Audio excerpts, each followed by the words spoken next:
हैं रजत गोस्वामी, सेवायत बांके बिहारी मंदिर ट्रस्ट से जुड़े हुए हैं। दिनेश शर्मा फलाहारी जी हैं, श्री कृष्ण जन्मभूमि संघर्ष न्यास से हैं, आप मथुरा से जुड़े हुए हैं। डॉक्टर कमलकांत उपमन्यु जी ब्रज के प्रेस क्लब के अध्यक्ष हैं और इस मामले पर उनकी काफ़ी विशेषज्ञता है। हमने आज उन्हें विशेष तौर पर आमंत्रित किया। और समाजवादी पार्टी के राष्ट्रीय प्रवक्ता आईपी सिंह, वीरेंद्र सिंह जी हमारे स्टेट हेड, आप सबका स्वागत और धन्यवाद इस परिचर्चा में जुड़ने के लिए। संजय चौधरी जी, कार्यक्रम की शुरुआत आपसे। बिना गोस्वामी समाज से बात किए हुए आप इतना बड़ा फैसला कैसे ले सकते हैं? ब्रजेश जी, सबसे पहले तो राधे राधे। आज पार्टी के प्रवक्ता होने के साथ साथ भगवान बांके बिहारी जी के एक भक्त होने के नाते भी मैं यहाँ पर बैठा हुआ हूँ और मेरी आस्था भगवान बांके बिहारी के प्रति अटूट है। अभी 1 माह पहले ही मैं गया था। वर्ष के 4 महीने के अंदर भगवान बांके बिहारी का उनका फूल बंगला सजता है। एक दिन हमारे मित्रों के साथ हमने इस कार्यक्रम में भाग लिया। हर वर्ष जाता हूं और जब जाता हूं तो 3-4 दिन वहां निरंतर रहता हूं। एक भक्त के नाते भगवान बांके बिहारी के दर्शन सहज हों, सुलभ हों, सुविधा से युक्त हों। कोई भी भक्त हो, आम भक्त हो, देश के किसी कोने से आया है और अगर भगवान बांके बिहारी के प्रति उसमें आस्था है तो वो भगवान का भक्त ठीक तरह से दर्शन करे।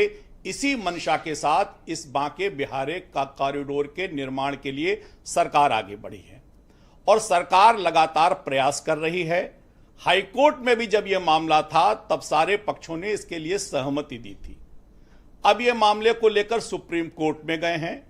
सुप्रीम कोर्ट ने इसमें दिशा निर्देश दिए हैं। उस दिशा निर्देश के अनुरूप उत्तर प्रदेश की सरकार ने एक ट्रस्ट बनाया है, क्योंकि जो जमीन खरीदी जाएगी वो भगवान के नाम खरीदी जाएगी, वो किसी व्यक्ति के नाम नहीं खरीदी जाएगी, इसलिए ट्रस्ट का होना आवश्यक है।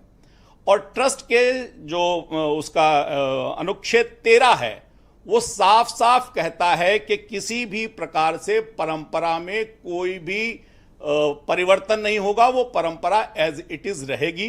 तो मुझे लगता है कि चूंकि इस प्रकार के निर्णय 1936 में एक निर्णय हुआ जिसमें वहां के 2 गोस्वामियों के बीच के संघर्ष के बाद यह हुआ कि सिविल जज या ऐसा आप मेरे मूल सवाल को ही हजम कर गए। मेरा ही सवाल था, गोस्वामी समाज से बात क्यों नहीं करते आप, और बिना स्टेक होल्डर से बात क्यों आप इतना बड़ा डिसीजन कैसे ले सकते? ब्रजेश भाई, जिस दिन मैं बांके बिहारी की सेवा में उपस्थित था, मेरे सामने ही राज्य सरकार का सबसे बड़ा प्रतिनिधि डिस्ट्रिक्ट में तो जिलाधिकारी होता है। जिलाधिकारी एसएसपी के साथ उस बांके बिहारी मंदिर में दर्शन किया। दर्शन के बाद बांके बिहारी के जो भी गोस्वामी हैं उनके साथ जाकर बैठकर संवाद किया। ये मैं 1 महीने पहले की बात कर रहा हूं। सारे के सारे अधिकारी चप्पल जूता उतार के वृंदावन की कुंज गलियों में सारे पक्षों के साथ बैठकर बात करके और इसका हल निकालने के लिए लगातार संवाद कर रहे हैं। भाई, आपको विधायक जिता के देते हैं, वो आपको मेंबर ऑफ पार्लियामेंट जिता के देते हैं, आपको सारे चुनाव वो जिता के देते हैं, फिर भी आप गोस्वामियों से बात करने को तैयार नहीं हो। आप करें डीएम एसपी बात कर लें। भाई, डीएम एसएसपी इतने इंपावर्ड नहीं है, क्योंकि शासन जब तक उनको ये अधिकार नहीं देगा और शासन अपने स्तर पर बात नहीं करेगा, डीएम एसएसपी इसमें क्या कर लेंगे? ब्रजेश भाई, राज्य सरकार का प्रतिनिधि डिस्ट्रिक्ट में कौन होता है? वो तो डीएम ही होता है।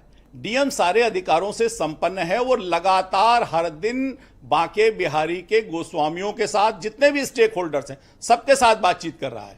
कुल 273 या 274 के आसपास लोग हैं जो इसमें विस्थापित होने वाले। इतना हट क्यों कर रहे हैं आप? लखनऊ आमंत्रित करिए, बात करिए। गोस्वामी हमारे भाई हैं, देखिए हमारे अपने लोग हैं, स्वयं बिहारी जी के सेवक हैं, इनसे बात करिए। स्वयं मुख्यमंत्री के विशेष, और अगर आप कहें तो मैं मध्यस्थता के लिए तैयार हूं। स्वयं मुख्यमंत्री के विशेष कार्य अधिकारी अवस्थी जी जाकर इन गोस्वामियों के साथ संवाद कर चुके हैं। ठीक, मैं आपको गोस्वामी जी से मिलवा देता हूं। एक बात और है, दरअसल कभी कभी क्या हो जाता है कि बीच में कुछ लोग ऐसे उत्पन्न हो जाते हैं। अब इसमें सुप्रीम कोर्ट में मुकदमा को लेकर कपिल सिब्बल जी गए हैं। ऑलराइट, रजत गोस्वामी मेरे साथ मौजूद हैं। जब कोई सनातन धर्म के लिए अच्छी बात होती है तो कपिल सिब्बल नाम के कालनेमी प्रकट होते हैं, इस प्रकार की व्यवस्थाओं को पटरी से उतारते हैं। और मुझे लगता है कि अगर कोई गोस्वामी समाज के लिए लड़ेगा तो सनातन विरोधी है। नहीं, देखिए, जब सहमति हो गई हाईकोर्ट में, और मुझे लगता है कि इसमें तो चलिए गोस्वामी जी के पास। हाँ, बिल्कुल, स्वागत है।